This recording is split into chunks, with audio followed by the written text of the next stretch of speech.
Here's what's interesting. What's interesting is that if you look at here, you see that there was no negotiation between Mary and the angel.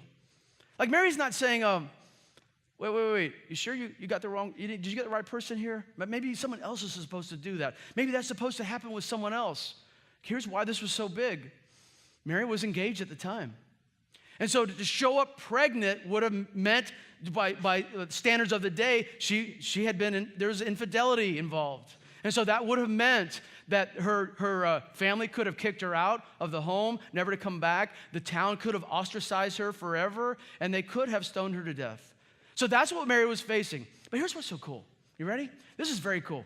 Actually, I'm so excited about this, I just can't hardly stand myself. You know why? Because Mary said, yes, God. Yes. Mary said, okay, I don't get what you're asking me to do.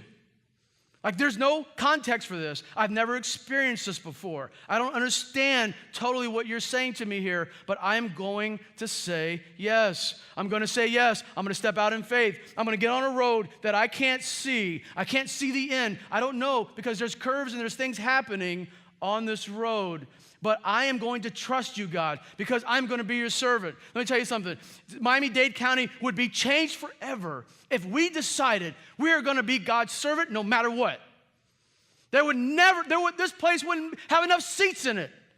If all of us decided, wherever we're at in this world, I don't care what we're doing, if we said, I am going to be God's servant and I'm not going to negotiate. Whatever he's calling me to do, I'm going to do, just like Mary. You want 2014 to be different than 2013? Here's your opportunity. Say yes. You know, all the people who really make an impact in this life, you know what happens? They're all servants. They all serve first. They all say, I'm going to put someone else in front of myself. I'm going to serve others. Just like Mary said, yes, I don't get the road that you're asking me to go on, God, but I'm going, and I trust you, because I know you have what's best for me. Maybe God's saying to us today, hey, man, it's time to start serving. It's time to start serving either in the church or outside. Maybe God's calling us today and he's saying, hey, there's somebody in your neighborhood that you need to share your faith with.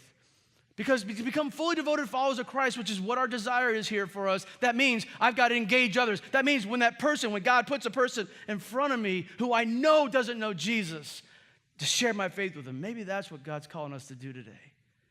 And maybe some of us who haven't started tithing yet, haven't started giving back to God, maybe today God is saying to us, take a faith step. Today is the opportunity for you to take a faith step. But I can tell you, wherever you're at, wherever you're listening to this, there's something that God is calling us to do. There is a faith step. I don't care where you're at in your spiritual journey, but check this out. There's only one gift that matters. There's only one gift that matters, and it's Jesus Christ. And if you haven't said yes to Jesus Christ, today is the day. Today is the day to say yes to Jesus Christ.